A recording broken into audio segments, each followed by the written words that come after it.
잠시 기도하겠습니다. 거룩하시고 감사하신 아버지 하나님, 오늘 막다른 골목에서 어디를 향해서 그리고 어떻게 나아가야 할지 길을 잃고 주저앉아 울며 슬퍼하는 성도들이 있습니다. 아버지 하나님, 성령 하나님께서 부족한 저희들 삶에 개입해 주시고 임재해 주셔서 말씀을 빛으로 보여 주셔서 저희가 그 빛을 따라서 길을 찾아갈 수 있도록, 그래서 하나님을 향해 걸어가는 신앙의 여정에서 길 잃지 않고 그분을 향해 끝까지 걸어낼 수 있도록 함께하여 주시옵소서. 오늘 주신 이 소중한 시간을 통해 전해지는 말씀이 우리 삶의 이정표가 되어서 막다른 골목에 이르렀을 때마다 생각날 수 있도록 도와주셔서 부족한 저희들 아버지 하나님의 품에 안길 수 있기를 간절히 바래 봅니다. 모든 말씀을 예수님의 이름으로 기도합니다. 아멘. 욥기서 1장 12절에서 22절 말씀으로 목화는 농부의 마음을 모른다는 제목으로 말씀을 전하겠습니다. 하늘에서 궁정 회의가 열렸는데요. 그곳에서 하나님께서 욥을 이렇게 칭찬을 하십니다. 욥기 1장 8절 하반절입니다. 그와 같이 온전하고 정직하여 하나님을 경외하며 악에서 떠난 자는 세상에 없느니라. 새 사람으로 변해가는 속도는 너무 더딘 반면에 옛사람으로 돌아가는 속도는 빛처럼 빠른 저의 삶을 보면 욥이 하나님께 이와 같은 칭찬을 받았다 하는 사실이 얼마나 부러운지 모릅니다. 온전하고 정직하고 경외하고 악에서 떠난 사람이다라고 하는 평가를 하나님에게 직접 들었으니까요. 하나님께서 나의 이름을 부르면서 칭찬하시는 장면을 우리가 상상만 해도 참 기쁨이 되잖아요. 그러나 사단이는 오늘 우리처럼 그 부분에 대해서 상상하지도 않고요, 기뻐하지도 않고요, 저처럼 부러워하지도 않습니다. 사단이는 욥에 대한 하나님의 칭찬에 대해서 이의를 제기하거든요. 욥기 1장 9절에 사탄이 여호와께 대답하여 이르되 욥이 어찌 까닭 없이 하나님을 경외하리이까. 사단의 말은 하나님을 향한 예의가 갖추어져 있는 것처럼 들리기는 하지만요, 실제는 그 내용이 되게 조소적입니다. 이게 조소적이라는 것은 흉을 보듯이 빈정거리거나 업신여기는 걸 조소적이라고 표현을 하는데, 이 사단이 조소에 담겨 있는 이 의도를 좀 의역을 하면 이렇게도 번역이 아니라 이렇게도 의역을 할 수 있어요. 사단이가 말하는 거예요. 하나님, 욥의 온전함과 정직함 그리고 경외심이라고 하는 것의 뒤에는 분명한 까닭이 있습니다. 까닭이 없는 순수한 믿음이 있다는 것은 그건 너무 순진한 생각입니다. 이런 의도, 이런 조소를 가지고 있다는 거죠. 하나님은 사단이뿐 아니라 하늘 궁정 회의에 참석한 모든 존재들, 그리고 그 이후에 성경을 읽게 될 모든 독자들에게 까닭이 없는 순수한 믿음도 있다 하는 것을 이게 증명이 되기를 원하셨어요. 그래서 하나님은 사단이에게 제한적으로 욥을 시험할 수 있도록 허용을 해 주시잖아요. 욥기 1장 12절입니다. 여호와께서 사탄에게 이르시되 내가 그의 소유물을 다 내 손에 맡기노라. 다만 그의 몸에는 내 손을 대지 말지니라. 사탄이 곧 여호와 앞에서 물러가니라. 찰스 스펄전 목사님은 믿는 자의 삶에 나타난 영적 전쟁이라는 책에서 사단이의 능력을 이렇게 설명합니다. 사단이는 자기의 영역 안에서는 왕처럼 길을 행하며 방해도 도전도 받지 않았습니다. 사단이는 욥의 몸을 상하지 않게 하는 그 영역 안에서는요, 왕처럼 길을 행하면서 방해도 도전도 받지 않고 마음껏 욥을 시험할 수 있게 지금 이게 허용이 되었지 않습니까? 욥을 향한 사단의 시험에 구체적인 내용이 다음과 같습니다. 우리 욥기 1장 13절에서 19절 여러분 가지고 계신 성경 있으시면 13절부터 19절을 우리 차례로 한번 읽어보겠습니다. 13절부터 읽을게요. 시작.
사단이는 욥의 그 신앙 뒤에는 분명한 까닭이 있다 하는 것을 증명하기 위해서 이제 공격을 시작했는데요.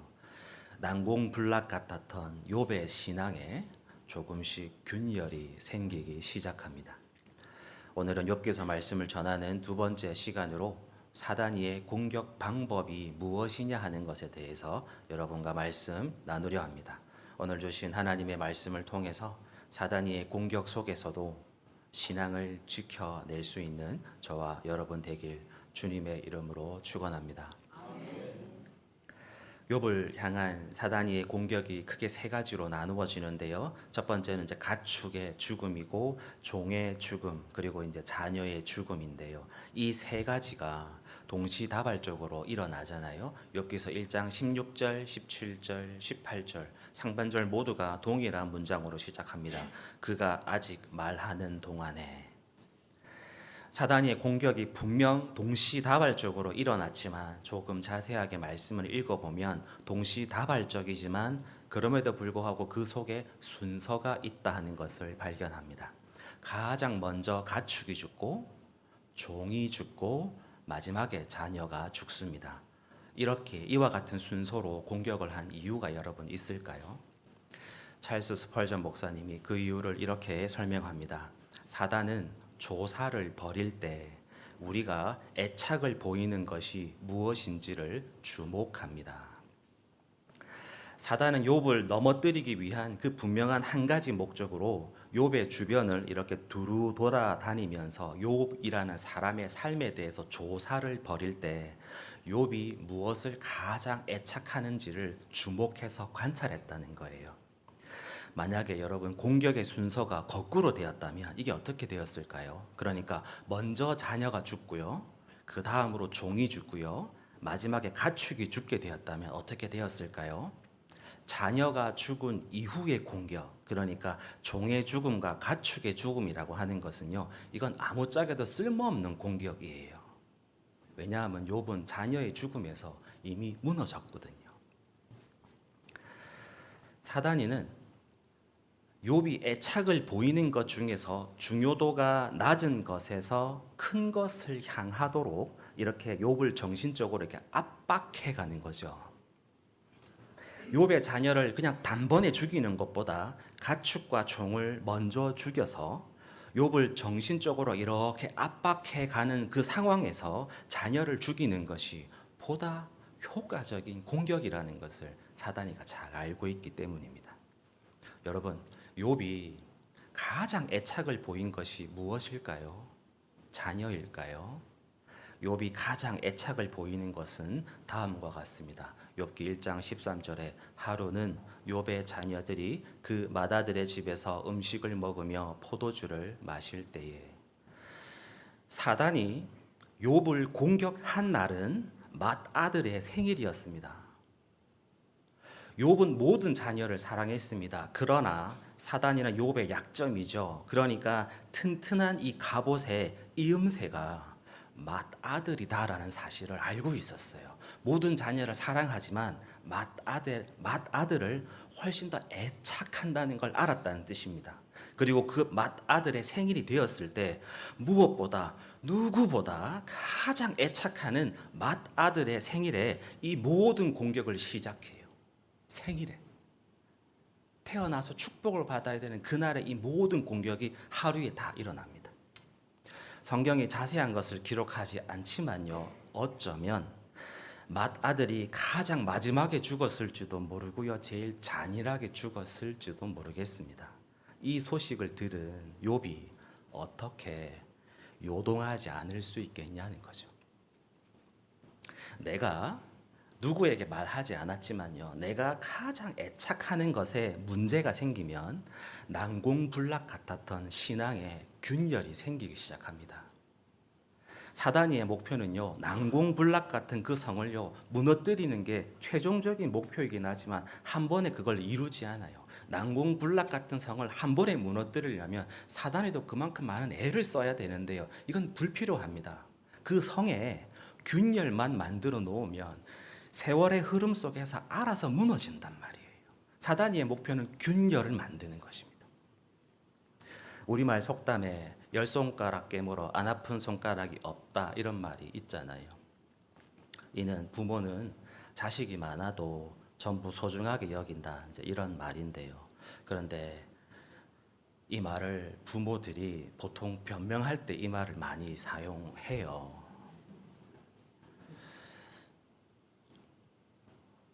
자녀는 그렇지 않을까요? 부모의 마음이 어디를 더 많이 향하고 있는지 본능적으로 아는 거예요. 제가 애니어그램을 공부하면서 알게 되는 건 뭐냐면 자녀의 성격, 성향이 어머니, 아버지 혹 양부모의 거절, 거부, 애착에 따라서 달라진다는 사실입니다. 그러니까 우리 아이가 이 성격을 가지게 된 것에 참 많은 책임이 누구에게 있는 것입니까? 우리에게 있는 것입니다. 여러분 사랑해서 결혼하셨죠?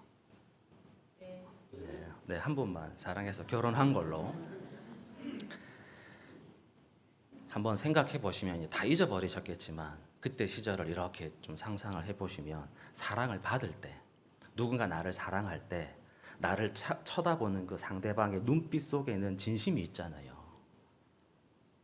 자꾸 공감을 안 하시는데 진심이 있어요.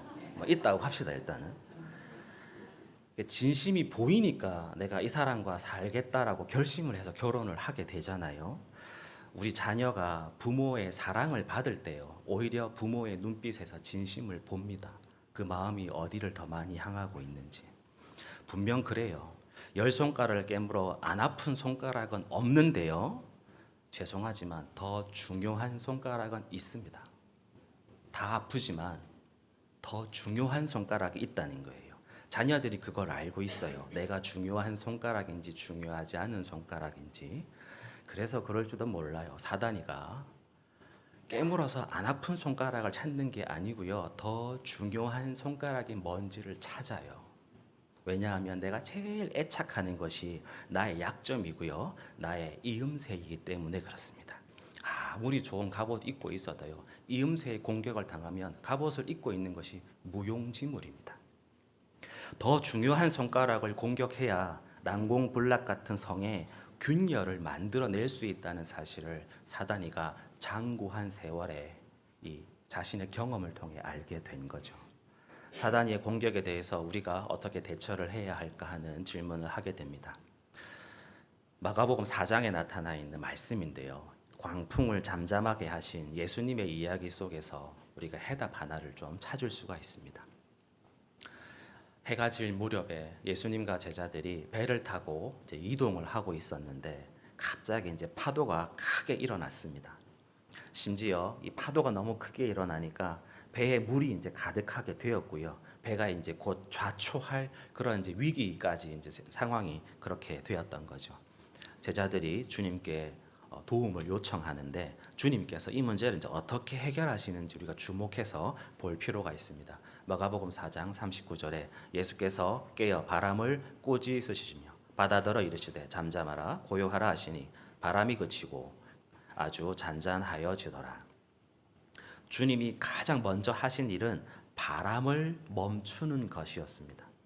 모든 사람이 파도에 집중을 하고 있을 때요, 파도가 치고 배가 좌초할 것 같고 파도 때문에 배가 가라앉을 것 같아서 파도에 모든 사람들이 집중을 하고 있을 때 주님만 바람에 집중을 하셨어요. 왜냐하면 파도를 일으키는 원인이 바람이기 때문에 그렇습니다. 여러분, 욥기의 말씀을 보면 그래요. 스바 사람의 공격, 하늘에서 불이 떨어지는 것, 갈대아 사람의 공격, 그리고 집이 무너진 것은요, 모두 파도에 해당하는 거예요. 이건 모두 파도에 해당합니다. 우리는 파도를 일으키는 원인이 뭐냐 하는 것을 우리는 이제 주목해서 봐야 하는 거죠.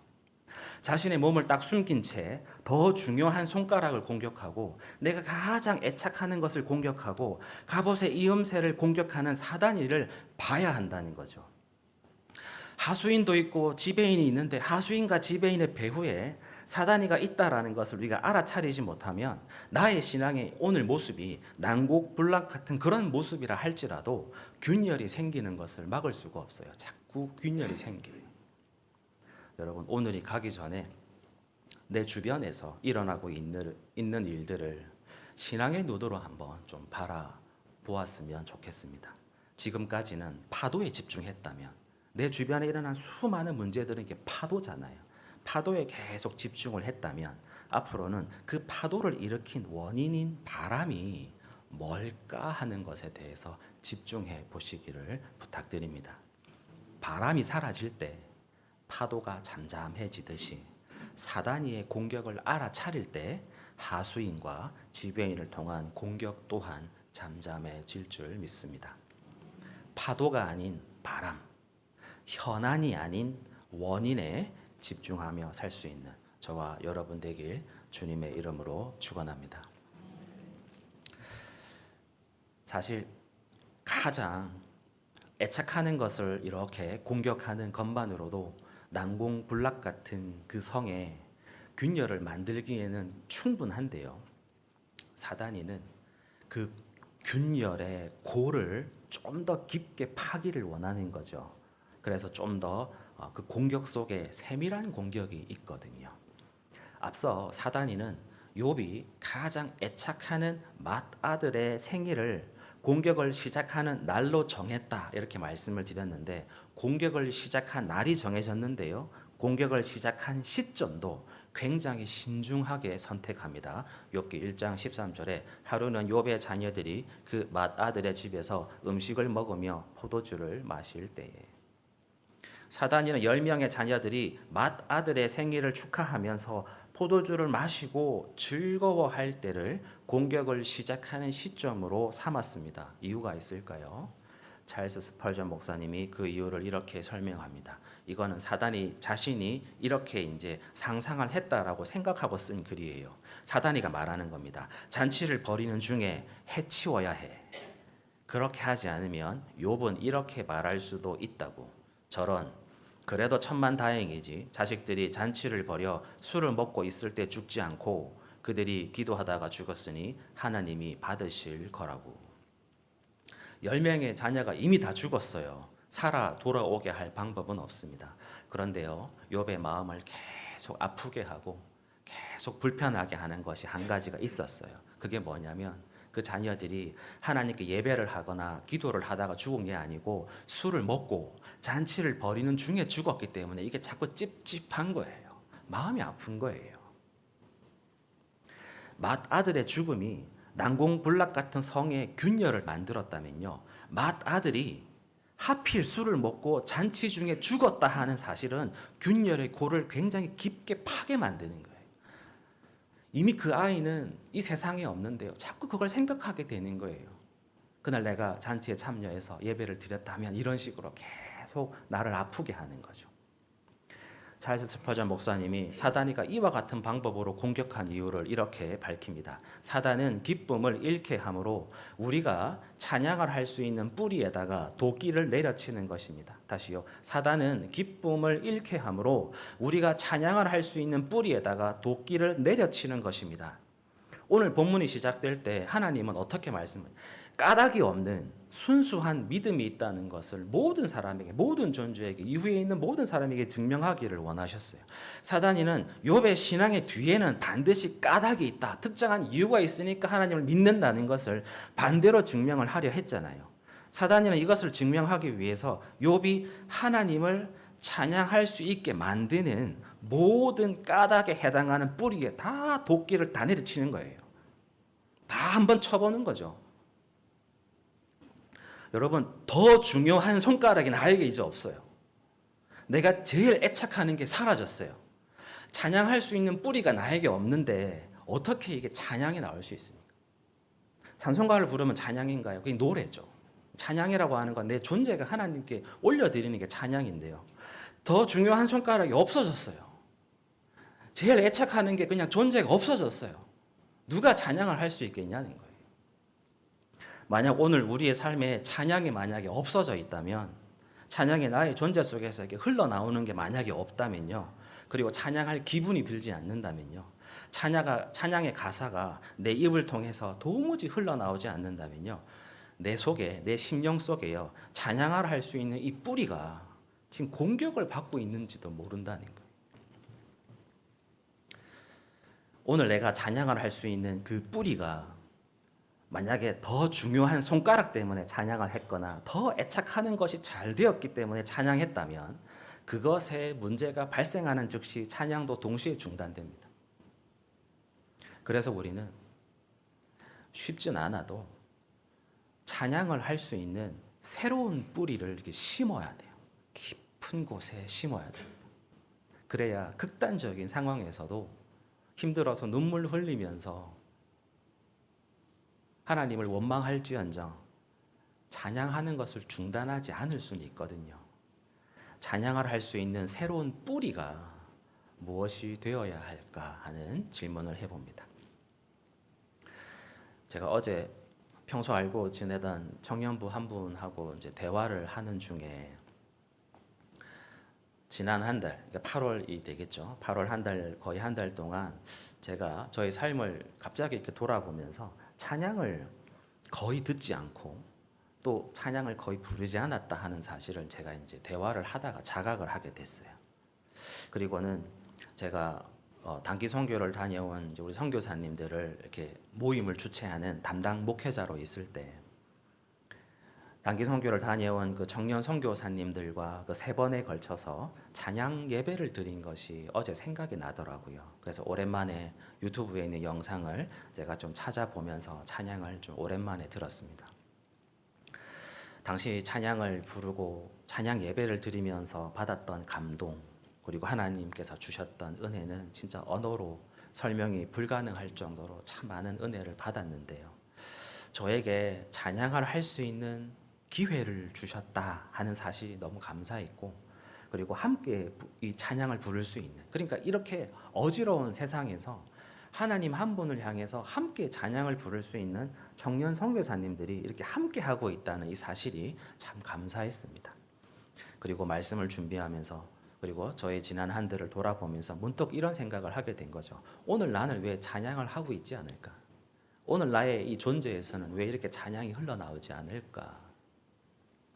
저는 그 이유를 3번의 찬양 예배 중에서 마지막이었죠. 3번째 찬양 예배를 준비하는 과정에서 그 해답을 하나 찾을 수가 있었습니다. 이미 2번의 이제 찬양 예배를 드렸는데 2번 모두 저에게 이제 굉장히 특별한 의미가 있는 찬양 예배였는데, 이 3번째 찬양 예배를 앞두고서는 걱정이 좀 있었습니다. 큰 걱정이 있었던 게 뭐냐면, 당시 이제 저의 어떤 이제 영적인 상태가 하나님께 기쁨으로 이렇게 찬양을 올려드릴 수 없을 정도로 굉장히 탈진해 있었거든요. 영적인 탈진 상태에 있었기 때문에 뭔가 이렇게 청년들과 나서서 찬양을 한다는 자체가 그럴 힘이 이제 있지는 않았습니다. 그냥 하루하루 살아가는 게 버거운 상태였기 때문에 뭔가 찬양을 함께 한다는 게 이게 사실은 제 그때 저의 모습으로 너무 어울리지 않는다, 힘이 없다, 이제 그런 생각이었어요. 그래서 처음에는 하고 싶지 않았습니다. 그러니까 하지 않으려고 했어요. 그러나 이것을 저의 개인적인 의지로 또 혼자 결정할 수는 없었거든요. 그래서 제가 심호했던 사역했던 그 교회에 함께 선교를 갔다 왔던 청년이 이제 2명이 있었는데, 제가 그 청년을 부르고 좀 부탁을 했어요. 내가 지금 이런 상태고 3번째 찬양 예배를 앞두고 이런 고민을 하고 있는데 찬양 예배를 해야 될지 말아야 될지 내가 혼자 결정을 할 수 없어서 기도를 하려고 하는데 우리 같이 좀 기도하면 어떨까? 그 청년들이 흔쾌히 같이 기도를 하자고, 그래서 일주일 동안 이제 기도를 시작을 했어요. 그리고 아무도 없는 평일 오후쯤 됐을 거예요. 성전에 이제 혼자 앉아서 이렇게 기도를 하고 있었는데, 제가 하나님께 이제 기도를 아마 이제 이런 식으로 기도를 드렸어요. 하나님, 만약에 이번에도 찬양 예배를 받기를 원하시며 저희가 하나님께 올려드리기를 하나님께서 원하신다면 그날 선포되어야 할 말씀을 저에게 알려주셔야 됩니다. 지금 저의 상태가 뭔가 연구하고 기도하고 하나님의 뜻을 알아차리기가 그렇게 좋은 상태가 아니니 알려주셔야 제가 그것을 받아들일 수 있지 않겠습니까? 제가 임의로 선택할 수가 없습니다. 이제 그런 기도를 드렸는데, 이렇게 기도를 드린 딱 그 직후에 제가 이제 신학교를 다닐 때 구약을 가르쳐 주셨던 교수님이 수업 시간에 수업했던 내용 하나가 딱 생각이 났어요.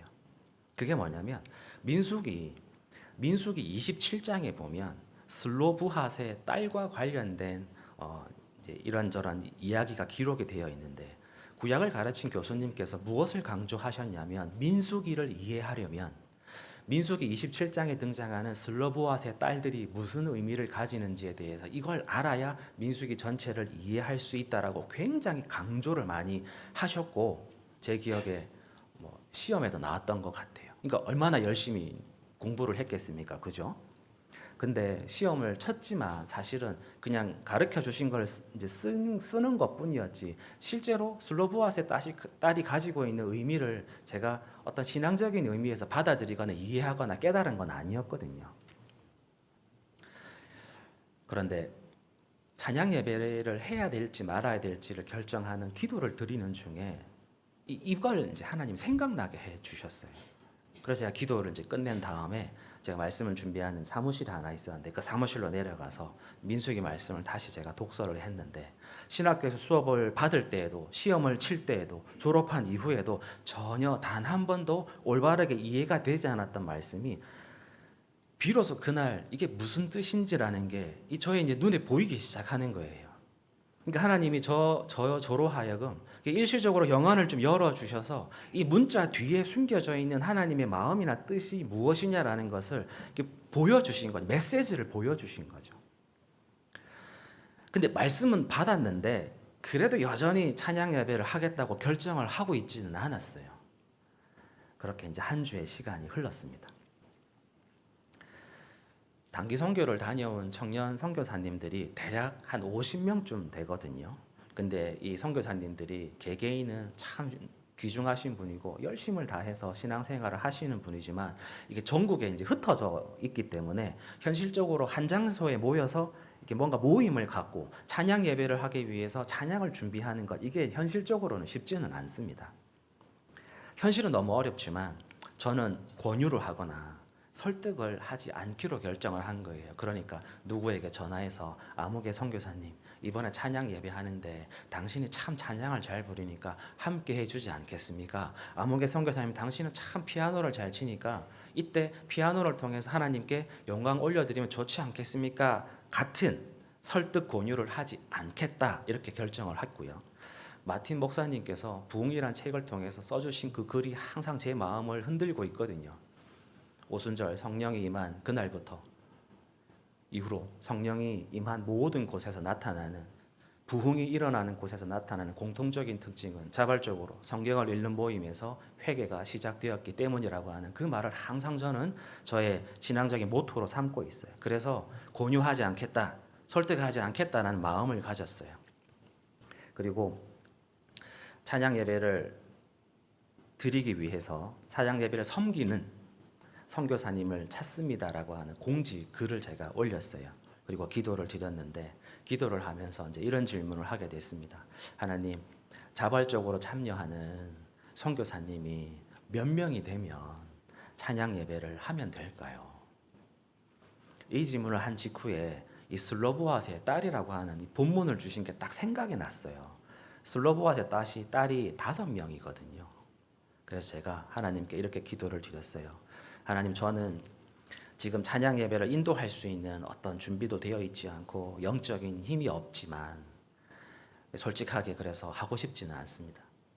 그런데 하나님께서 찬양 예배를 받기를 원하시면 자발적으로 찬양 예배를 섬기는 5명의 선교사님을 주시면 하겠습니다. 그러면 하나님께서 원하신다는 것을 제가 알아차리는 것으로 받아들이고 저의 상태는 드릴 수 있는 형편은 되지 않지만 주시는 말씀을 받고 제가 찬양 예배를 어떻게든 인도하도록 노력하겠습니다. 그렇게 기도를 드렸어요. 그래서 그 대략 한 달 정도의 기간 동안에 누구한테도 강요하거나 권유하지 않고 딱 공지글만 딱 올리고 기다렸어요. 그리고 시간이 지나서 마지막 날이 되었는데 마지막 날 전날까지 4명이 자원을 해 주셨어요. 1명이 남았잖아요. 마지막 날이 된 거예요. 마지막 날이 주일이었는데 그날 교회 학생부하고 청년부가 연합을 해서 놀이동산에 놀러 간 날이었거든요. 그래서 학생들과 청년들이 놀이기구를 타면서 즐겁게 노는 걸 이렇게 보고 앉아 있었는데 마침 그때 청년 선교사님이 한 분이 저에게 전화가 왔어요. 그리고 저한테 물어보기를 목사님 저도 참여할 수 있겠습니까? 이렇게 물어보는 거예요. 그러면서 그 이야기를 들어보니까 처음에 공지를 본 이후에 줄곧 고민하면서 참여를 해야 될까를 고민하다가 마지막 날이 되었을 때 확신이 들어서 그래서 전화를 했다 이렇게 자신의 이야기를 해주었습니다. 그래서 5명의 선교사님들이 자발적으로 참여를 하게 되었고 찬양 예배를 그러면 준비하자 이렇게 결정을 하게 된 거죠. 그리고 뒤에 2명의 선교사님이 더 참여해 주셔서 실제는 7명과 함께 찬양 예배를 드렸습니다. 저의 신앙에서 그리고 저의 지나온 목회 기간 중에서 제일 소중한 추억으로 남게 되었어요. 다시 그 찬양 예배 영상을 보면서 다시 이런 찬양 예배를 내 삶 안에서 목회하는 이 기간 안에서 다시 이런 찬양 예배를 올려드릴 수 있을까 이제 그런 질문도 하게 되더라고요. 그날 그 장소에서 찬양을 기쁨으로 올려드릴 수 있었던 것은 더 중요한 손가락이 뭔가 잘 되었기 때문이 아니거든요. 그날 그 장소에서 찬양을 하기에 어떻게 보면 부적격하고 부적합하거나 뭔가 영적으로 충만하지 않은 제가 그래도 하나님께 찬양을 올려드릴 수 있는 것은 제가 굉장히 애착하는 무언가가 좋아졌기 때문이 아니거든요. 찬양의 가사를 통해 특별히 하나님께서 주시는 그 말씀을 통해서 하나님의 마음이 찬양을 부르는 모든 사람에게 이게 전해졌기 때문에 이게 찬양이 올려드릴 수 있었던 거죠. 여러분 극단적인 상황에서도 찬양을 하기 위해서는 찬양을 할 수 있는 뭔가 이 새로운 뿌리가 있어야 되고 새로운 뿌리를 우리 심령에 심어야 되는데요. 하나님의 마음을 아는 것이 그게 뿌리가 되어야 됩니다. 더 중요한 손가락이 잘 되었기 때문이 아니고 하나님의 마음을 알기 때문에 찬양을 하는 것이 되어야 한다는 거죠. 저는 인도에서 짧은 이민 생활을 할 때 그 제가 머물던 숙소 이렇게 옆에 큰 베란다가 하나 있었거든요. 그곳에 앉아서 여러분 살면서 혼잣말 하시나요? 혼잣말 잘 안 하지 않나요? 네, 나이도 많지도 않은데 뭐 혼잣말을. 큰 베란다에 혼자 앉아서 그때 약간 미친 사람처럼 제가 혼잣말을 자주 했어요. 인도가 되게 덥습니다. 밖에 앉아 있으면 사실 뭐 사람이 살 그런 온도가 아니거든요. 근데도 불구하고 나름은 그때 제가 우리 유학생들을 관리하는 가디언 일을 하고 있었기 때문에 집이 컸어요. 근데 제가 머물 공간이 거기 없는 거예요. 그래서 너무 덥지만 베란다에 혼자 앉아서 혼잣말을 제가 자주 했어요. 무슨 혼잣말을 했냐면 저도 모르게 이런 말을 제가 한 거예요. 나는 부모도 있고 가족도 있는데 나는 고아구나. 그렇게 혼자 말을 하니까 막 눈물이 나는 거예요. 뭔가 이렇게 혼자 있다는 사실이 이게 참 힘들어서 그 시절에 단 한 번도 찬양하며 산 적이 없어요. 사실은 그렇습니다. 그런데 제가 첫 번째 이 찬양 예배를 준비하면서 알게 된 사실이 한 가지가 있어요. 제가 그 인도에 그 더운 그 베란다에 혼자 앉아서 제가 눈물을 흘릴 때 제가 보지는 못했지만 하나님은 내 곁에서 눈물을 흘리고 계셨다는 사실을, 내가 목 놓아서 울 때 하나님이 더 큰 소리로 울고 계셨다는 사실을 나중에 한참 뒤에 알았단 말이죠. 하나님의 마음을 아는 것이 이게 나의 삶의 뿌리가 되어야 어떤 상황에서도 찬양을 하며 살긴 삽니다. 여러분, 어린 시절에 이런 설교를 들은 것이 생각이 났어요. 오늘 설교 말씀의 제목인데요. 목화는 꽃을 보기보다 면을 따기 위해 심습니다. 농부는 면을 좋아하나 목화는 그것을 모릅니다. 우리가 하나님의 뜻을 모르는 것이 이와 같습니다. 욥기 1장 21절 22절입니다. 이르되 내가 모태에서 알몸으로 나왔사온즉 또한 알몸이 그리로 돌아가올지라. 주신 이도 여호와시요 거두신 이도 여호와시오니 여호와의 이름이 찬송을 받으실지니이다. 모든 사람이 욥의 이 고백을 높게 평가합니다. 그리고 욥처럼 인내해야 합니다. 그렇게 설교하지 않습니까? 그런데 여러분, 욥의 이 고백을 자세하게 읽고 또 읽고 묵상을 하다 보면요, 고백 자체가 너무 귀한 고백이지만 하나님의 마음을 아는 고백은 아니에요. 하나님은 직접 욥의 가축과 종 그리고 자녀를 하나님이 직접 죽이신 일이 없어요. 욥은 오해하고 있습니다. 그분이 그렇게 하셨다고. 욥은 가축과 종 그리고 자녀의 죽음의 배후에 사단이가 있구나 하는 것을 알아차리지 못했고, 하나님께서 사단이에게 실험을 허락하신 이유가 까닭이 없어도 순수하게 믿는 사람이 존재한다는 것을 증명하기 위해서 이와 같은 일들이 일어났다는 사실, 하나님의 마음을 아무것도 이해하지 못하고 있는 거예요. 그냥 하나님이 주셨으니까 다 가져가셨다 이런 식으로만 생각하는 거죠. 고백이 귀해요. 누가 이런 상황에서 이런 고백을 하며 살 수 있겠냐는 거죠. 그러나 이 고백이 온전한 고백이 되지 않습니다. 오늘 본문에서 그래도 욥이 찬양을 하고 있지 않습니까? 그런데 다음 장에 넘어가면 뭐가 바뀌냐면 찬양이 실종됩니다. 찬양 안 해요. 왜 그렇습니까? 까닭에 해당하는 모든 뿌리에 사단이가 도끼질을 하고 있기 때문에 이제는 하나님의 마음을 알기 때문에 찬양하는 그것이 뿌리가 나의 존재에 없으면 이제는 찬양을 못하는 거예요. 그럼에도 불구하고 찬양을 하기 위해선 그죠? 과거 저처럼 미친 사람처럼 막 혼잣말을 하면서 눈물을 흘릴 때에도 찬양을 하며 살기 위해서는 하나님의 마음을 아는 것이 찬양을 할 수 있는 이게 뿌리가 되어야 합니다. 여러분, 제가 전원주택에 살 때 저희 뒷집에 딸이 4명이었어요. 사위가 4명이었겠죠. 그런데 그 사위들이 얼마나 자주 그 집을 찾아오는지 몰라요. 굉장히 이제 유복한 집으로 보였습니다. 동네 분의 한 분이 저에게 그런 얘기를 해주는 거예요. 그분이 이렇게 농업에 종사하시니까 땅이 되게 이제 많으시는데 사위들이 괜히 오는 게 아니라는 거예요.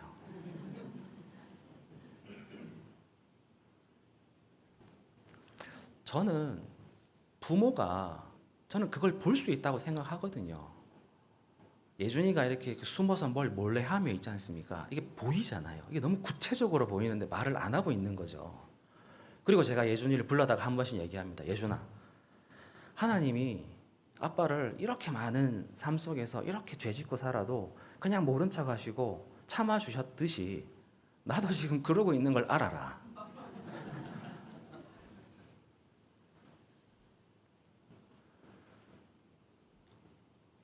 사랑하는 사람의 마음을 좀 알길 원합니다. 네, 아까 우리 장로님이 기도에서도 사랑이라는 것에 대해서 좀 언급을 하신 것 같아요. 사랑하기 때문에 믿어야 되는데, 그러니까 우리의 어떤 그 믿음의 목표라고 하는 것이 이게 점점점 순수해지는 방향으로 가야 되는데요. 제가 좀 좋아하고 또 존경하는 한 목사님이 선배 목사님이 계신데 그분은 항상 이렇게 산기도를 참 잘 다니셨어요. 근데 그게 뭐 한두 번 산기도를 다니시는 게 아니고 그냥 시간만 나면 굉장히 자신의 삶의 이 신앙의 여정에서 산기도하는 걸 굉장히 중요한 영역으로 삼으셨는데 그걸 어떻게 눈이 오나 비가 오나 그렇게 다닐 수 있는지 전 너무 궁금한 거예요. 그래서 제가 질문을 했어요. 목사님, 저도 목사님처럼 나중에 진짜 산기도를 해보고 싶습니다. 더워도 추워도 어떤 상황에서도 극한 상황에서도 기도하는 사람으로 살기를 원하는데 어떻게 하면 산기도를 할 수 있겠습니까? 목사님은 어떤 마음으로 산기도를 하셨어요? 이렇게 여쭤보니까 대답이 간단해요. 이유가 없대요. 가야 되니까 가는 거래요. 이유가 있으면 욕심이 있다는 거거든요. 이유가 있으면 오래 못합니다. 이유가 있으면 공격을 받아요. 내가 이러이러한 이유로 기도하겠다. 이러이러한 이유로 산기도를 하겠다라고 목표를 딱 세우는 순간 공격을 받고요. 그렇게 오래 하지 못해요. 그러나 가야 되니까. 내가 하나님의 사람으로 하나님을 사랑하기 때문에 이 길을 가야 되니까 산에 간다는 그 마음이 생겼을 때 이게 좀 쉬워졌다는 거예요. 자신은 단 한 번도, 단 하루도 눈을 떴을 때 기분 좋은 마음으로 산에 올라간 적이 단 한 번도 없다는 거예요. 죽기보다 싫대요. 비 오고 춥고 덥고 너무 가기 싫대요. 근데 가야 하니까 가는 거라는 거예요. 여러분 이것이 우리에게 동기가 되어야 됩니다. 이것이 순수한 동기가 되어야 돼요. 내 더 중요한 이 손가락을 어떻게든 좋게 더 만들기 위해서 내가 애착하는 것을 더 좋게 하기 위한 이런 목적들은 언젠간 다 사라지는데요. 이런 목적과 상관없이 그냥 순수함이 우리 속에 있어야 된다는 거죠. 우리의 방어선, 우리의 방패는 뭐가 되어야 되냐면 이 순수함이 방패가 되어야 됩니다. 여러분,